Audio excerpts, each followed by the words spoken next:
अकारण करुणा वरुणालय भक्तवांछा कल्पतरु।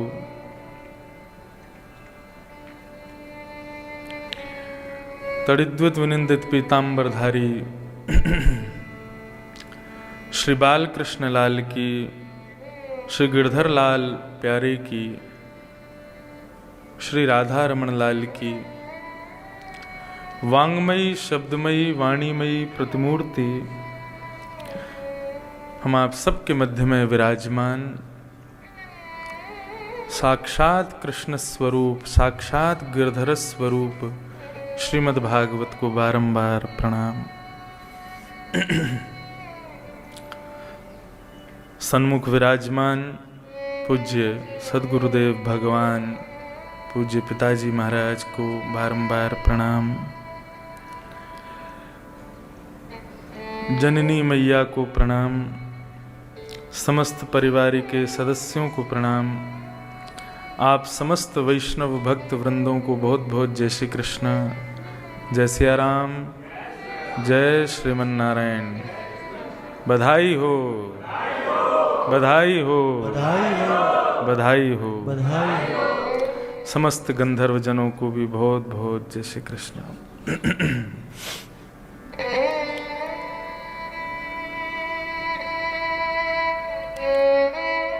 बड़े भाग्य ते यशोदा मैया ऐसो सुत तेने जायो, पूर्ण ब्रह्म जगत को स्वामी सो तेने गोद खिलायो। देवता भी यही कहते हैं, यशोदा तेरे भाग्य की कही न जाए। नीके राख यशोदा मैया, क्यों नारायण घर आयो, यह धन धर्म ही ते पायो।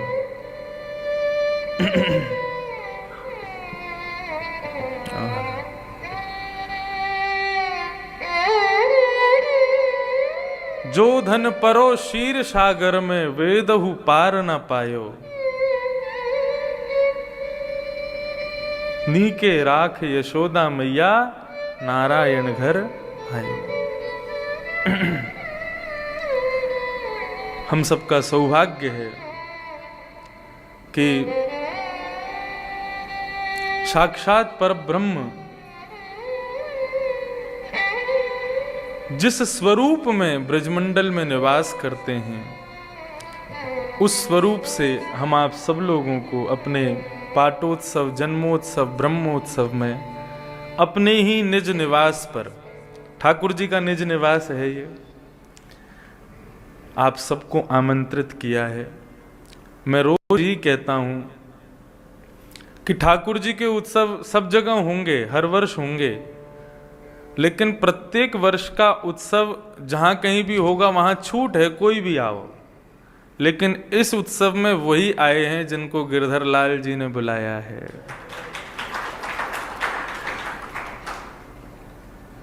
हम बाहर की कथा कहीं भी करें तो सबको आमंत्रित करते हैं, लेकिन अपने घर का कोई निजी कार्य हो, निजी कार्यक्रम हो तो सबको थोड़ी बुलाते हैं। बहुत गिने चुने लोगों को ही आमंत्रण भेजा जाता है। तो आप सबको मैंने तो नहीं बुलाया, श्री लाल जी ने ही कृपा करके प्रेरणा आप सबको दी और आप सब लोग यहाँ उपस्थित हुए हैं। ये लाल जी का ही आमंत्रण है, आप सब स्वीकार करें। श्री गिरधर स्वरूप ये साधारण नहीं है। भगवान का प्रत्येक स्वरूप के पीछे कोई ना कोई रहस्य अवश्य है। श्री पंडरीनाथ भगवान कमर पर हाथ रख के खड़े हैं, इसके दो भाव। पहला भाव कि वे प्रतीक्षा कर रहे हैं अपने भक्त की, कि वे जब अपने कार्यों से मुक्त हो जाएं तो मेरा दर्शन करने आ जाएं, मैं उनकी प्रतीक्षा में खड़ा हूं। और दूसरा भाव क्या है? काम, क्रोध, लोभ, मोह, ईर्ष्या, द्वेष, अभिनिवेश, अहंता, ममता आदि इन सब संकटों से हम लोग सदैव घिरे रहते हैं।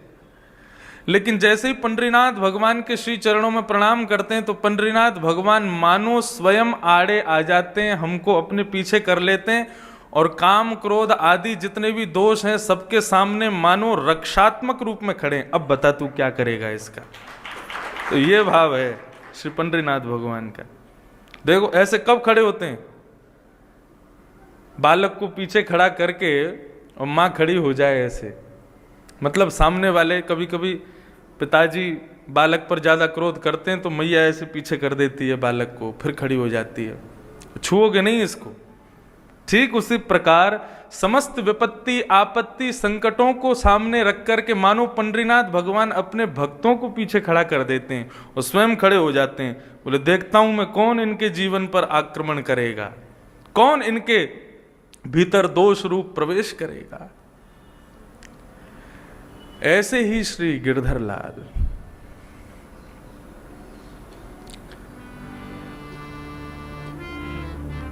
ये यशोदा जी के हृदय के स्वरूप हैं। ये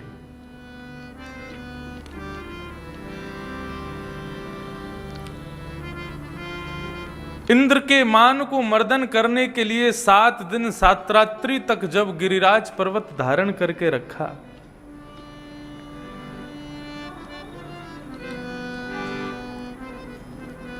उस समय यशोदा मैया लाला के मुखमंडल की ओर देख रही है और कभी लाला की इकन्नी उंगली की ओर देखती है, और इस स्वरूप को देखकर के मैया को बड़ी घबराहट होती है। मैया गर्गाचार्य जी के द्वारा कहे गए वचनों को याद करती है। नारायण समो गुणी, ये आपका पुत्र नारायण के समान गुण वाला है। लेकिन यशोदा मैया को इस बात को सुनने में जरा भी सुख नहीं मिलता। मेरो लाला मेरो है, ये कोई नारायण ना है सके, ये कोई परब्रह्म ना है सके, ये कोई विष्णु ना है सके, ये तो मेरे हृदय को स्वामी है।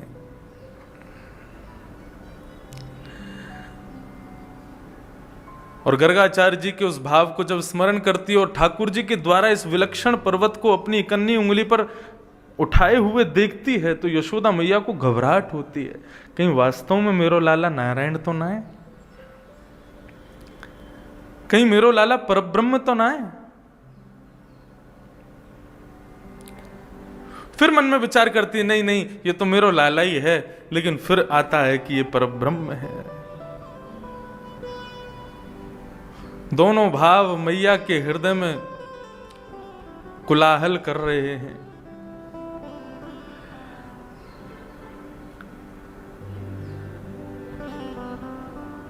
सात दिन 7 रात्रि पर्यंत गिरिराज पर्वत धारण करके रखे। तत्पश्चात जब वापस लौट करके समस्त ब्रजवासी गोकुल पधारे, 7 दिन 7 रात्रि पर्यंत सब लोगों ने आराम किया होगा, लेकिन यशोदा मैया टकटकी लगा करके लाला की ओर देख रही है बस। सागरिया बाबा, अभी गोवर्धन में जब मैंने अकिंचन कथा की तो उसमें श्रीनाथ जी के परम सेवक कितने वर्षों तक उन्होंने नाथ द्वारा में लाल जी की सेवा की। उनकी उम्र 92-93 के लगभग है और सवेरे 4 बजे उठ करके कथा में आ जाते थे।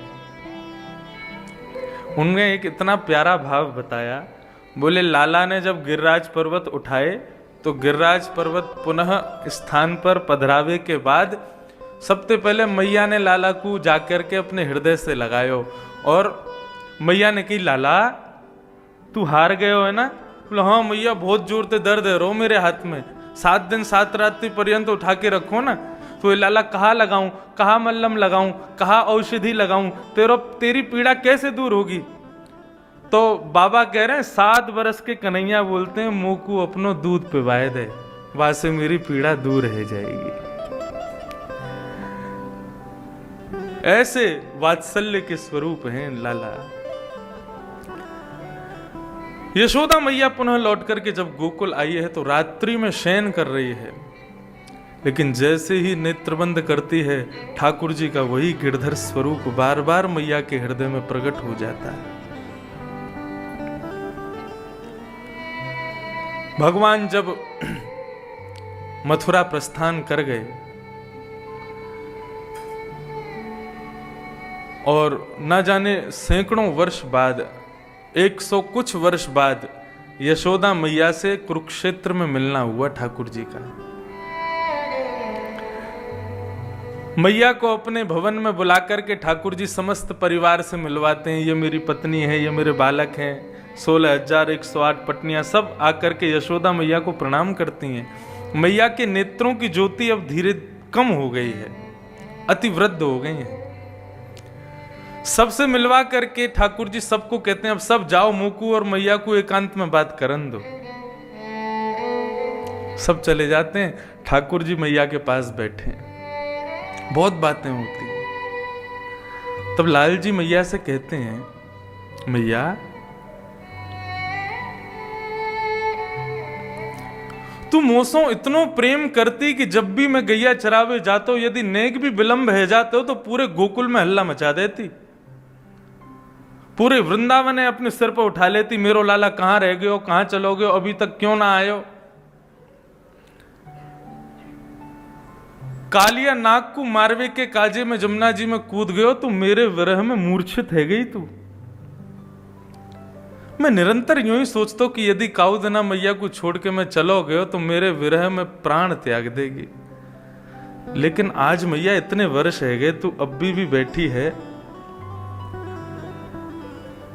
मैं जा दिना ब्रज छोड़ करके गयो, वही दिना तेरे प्राण निकल जाने चाहिए, तू अभी तक जीवित कैसे है। तू मोसो इतनो प्रेम करे, मुझको बता, मेरे बगैर एक पल भी तो को चैन ना आतो, तू इतने वर्ष कैसे रही।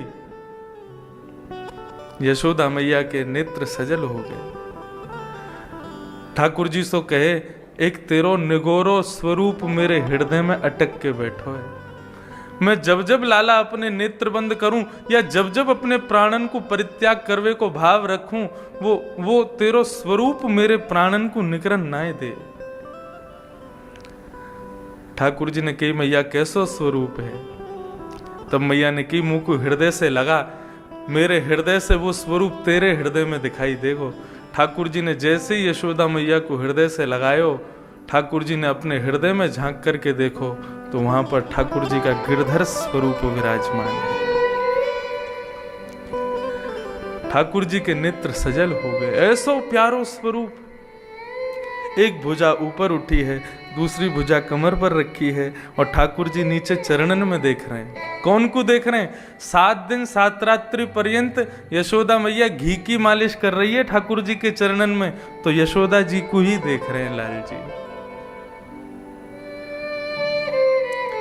ठाकुर जी इतने आनंदित है कि मैया के चरणन में अपनो सिर रख करके प्रणाम कियो। वो बोले, मैया तू देखियो, कलयुग में मेरो अवतार जब होगो सो होगो, लेकिन कलयुग के मानव सृष्टि को उद्धार करवे के काजे मैं स्वरूप को गिरिराज जी से प्रकट करूंगा। और वही यशोदा मैया के हृदय के स्वरूप इसी कलिकाल में श्री गोवर्धन पर्वत से श्रीनाथ जी के रूप में प्रकट हुए हैं। ये हैं श्रीनाथ जी, ये हैं गिरधर लाल, गिरधर स्वरूप।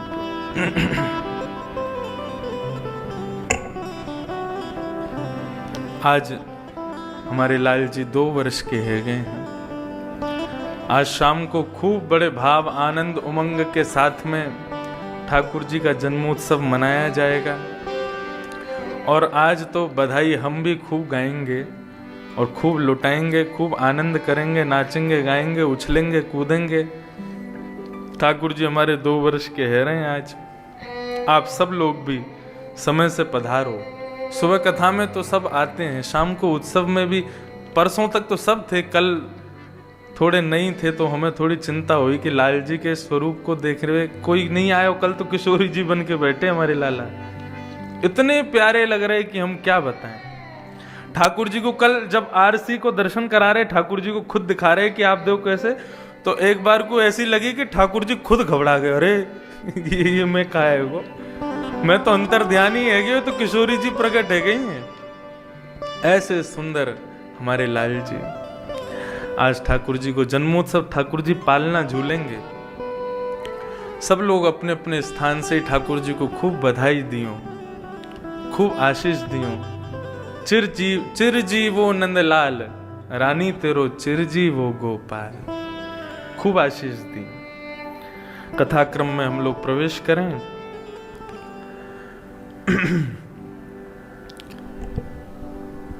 सूत सौनकादि ऋषि के मध्य में संवाद चल रहा है।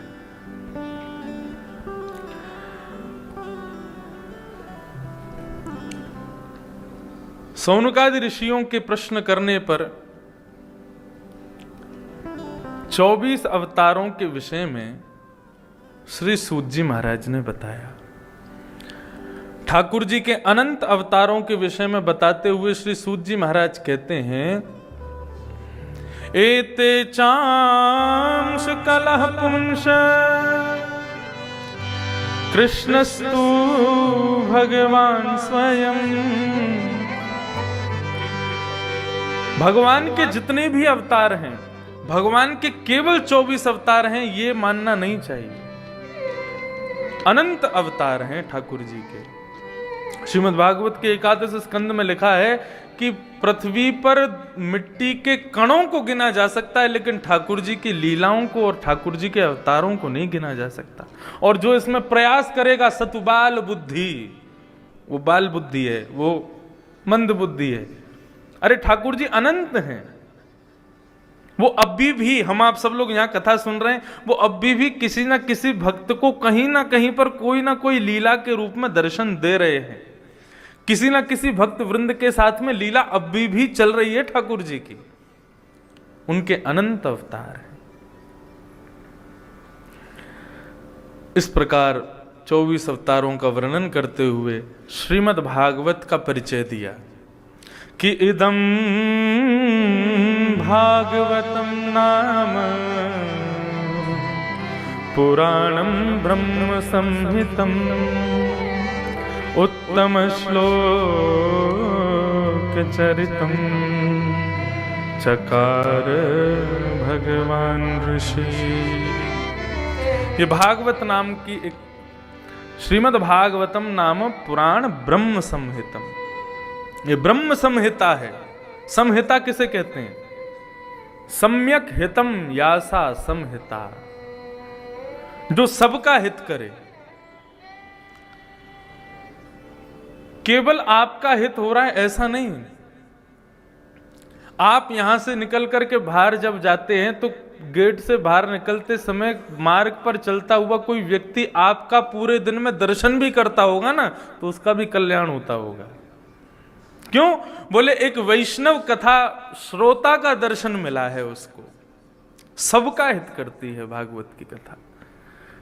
यहां कथा में सुनी गई वार्ताओं को यदि आप किसी को जाकर के सुना भी दोगे तो उसका भी कल्याण होगा, आपके मुख से सुनने से भी कल्याण हो जाएगा। ऐसी हित करती हैं श्री भागवत संहिता।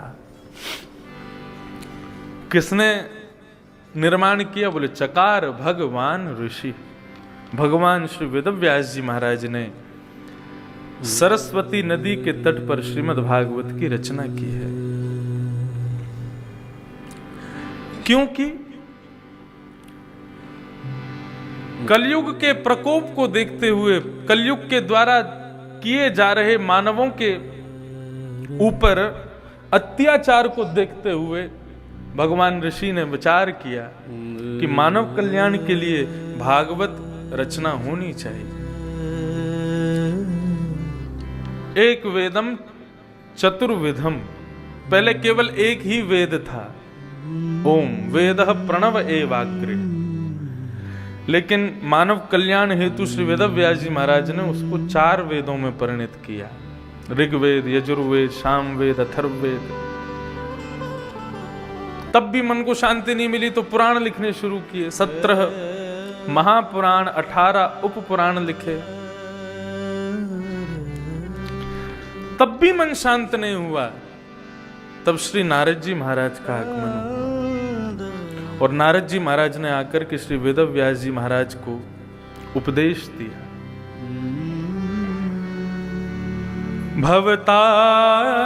भवतानुदित प्रायम् यशो भगवतो मलम ये नैवासौ न तुष्येत मन्ये तद्दर्शनम खिलम। आपने जितने भी पुराण लिखे, जितने भी ग्रंथ लिखे हैं, सब में चतुर्विध पुरुषार्थ की प्राप्ति ही आपने बताई है। चतुर्विध पुरुषार्थ किसे कहते हैं?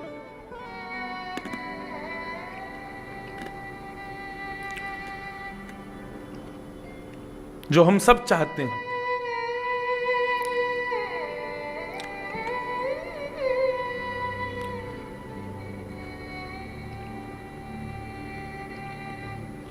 उन चतुर्विध पुरुषार्थों को तो व्यक्ति किसी भी उपाय से प्राप्त कर लेगा, परंतु चतुर्विध पुरुषार्थ से मुक्त करने वाले भगवान की प्राप्ति का आपने कोई साधन नहीं बताया।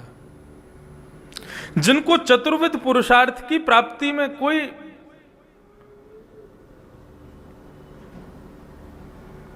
इच्छा नहीं है, उनके लिए आपने क्या लिखा है?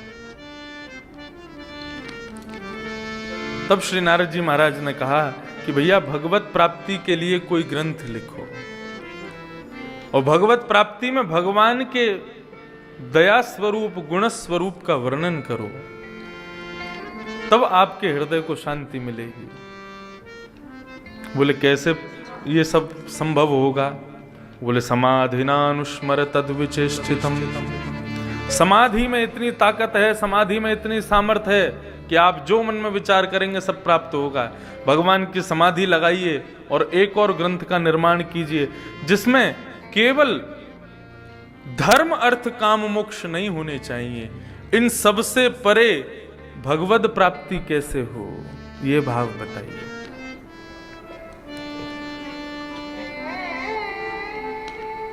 श्रीमद् भागवत श्रवण से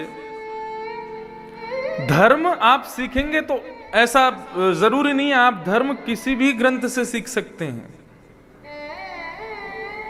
अर्थ किस प्रकार कमाया जाए ये आप किसी भी विषय में जान सकते हैं। कामनाओं की पूर्ति कैसे हो, दुनिया भर के ग्रंथ हैं, दुनिया भर के सब शास्त्र लिखे गए हैं। मोक्ष कैसे मिले ये सबने बताया ही है, लेकिन भगवत प्राप्ति कैसे हो ये केवल आपको भागवत बताएगी। कहने का अभिप्राय, जो अर्थ की प्राप्ति के लिए, धर्म की प्राप्ति के लिए, कामनाओं की पूर्ति के लिए, मोक्ष की प्राप्ति के लिए श्रीमद् भागवत की कथा श्रवण करते हैं, ये सब आपको यहां प्राप्त नहीं होगा। यहां तो ठाकुर जी कैसे मिले, भगवत प्राप्ति कैसे हो, केवल यही आपको बताया जाएगा। श्रीमद् भागवत का उद्देश्य केवल भगवत प्राप्ति है और कोई उद्देश्य नहीं है।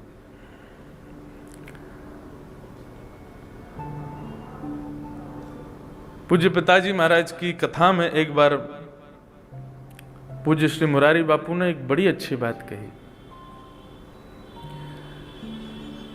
कई लोग पितरों की शांति के लिए भागवत की कथा कराते हैं कि उनको मोक्ष प्राप्त हो जाए, उनकी सद्गति हो जाए, उसके लिए कथा करा रहे हैं।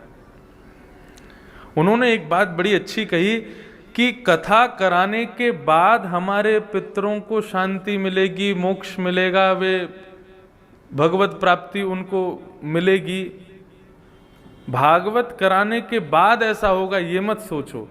जो व्यक्ति इतनी सामर्थ्य रखता है कि वो भागवत की कथा करा ले तो समझ लेना उसके पितृ मुक्त हो गए, तभी उसको इतना बल मिला है कथा कराने का। बहुत अच्छी बात कही। भगवत प्राप्ति के लिए भागवत की कथा होनी चाहिए, यही भागवत का मूल उद्देश्य है। श्री नारद जी महाराज ने समाधि का भाव बताया। वेद व्यास जी महाराज समाधिस्थ हुए, नारद जी ने अपने पूर्व जन्म की कथा बताई और कहा मैं एक दासी पुत्र था, संतों के संग के कारण मुझे एक श्लोक की प्राप्ति हुई ओम नमो भगवते वासुदेवाय, ये 12 अक्षर मंत्र है।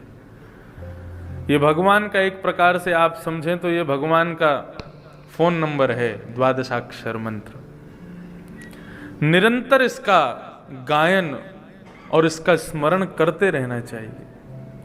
ये सबसे बड़ा मूल मंत्र है। इस 12 अक्षर मंत्र को जपते जपते मैंने अपने पूर्ववर्ती देह का परित्याग किया और मैं पुनः प्रकट हुआ नारद के रूप में। भगवान ने अपने पुत्र के रूप में मुझे स्वीकार किया, पौत्र के रूप में। पुत्र ब्रह्मा और ब्रह्मा के पुत्र नारद। व्यास जी, आप भी समाधि लगाइए और समाधि लगा करके एक दिव्य ग्रंथ की रचना करो। तब श्री वेद व्यास जी महाराज ने ब्रह्म नदी के तट पर, सरस्वती के तट पर भगवान का स्मरण करते हुए समाधिस्थ हुए हैं। और जैसे ही समाधि पूर्ण हुई है, समाधि पूर्ण होते ही सामने देखा तो श्रीमद् भागवत संपूर्ण रचना हो चुकी है समाधिस्थ भाषा में। इसीलिए समाधिस्थ भाषा है श्रीमद् भागवत की, अन्य पुराणों से बिल्कुल पृथक है। सबसे क्लिष्ट संस्कृत है श्रीमद् भागवत की। ऐसे अद्भुत ग्रंथ का समाधि में निर्माण किया श्री वेद व्यास जी महाराज ने। अब मन में विचार करने लगे कि इसको गेहे गेहे, जने जने, घर घर में, जन जन तक कैसे पहुंचाया जाए। तब श्री वेद व्यास जी महाराज ने सोचा कि केवल मेरे पुत्र सुखदेव ही इस कार्य के लिए योग्य हैं। लेकिन कैसे संभव हो, वो तो वन में चले गए हैं ब्रह्म का ध्यान करने के लिए। तब अपने शिष्य बालकों को कुछ श्लोक रटा दिए वेद व्यास जी ने और कहा कि आप जाकर के हिमालय की कंदराओं से जब जब आप पुष्प आदि लेने जाते हैं तो इन श्लोकों का गान किया करना।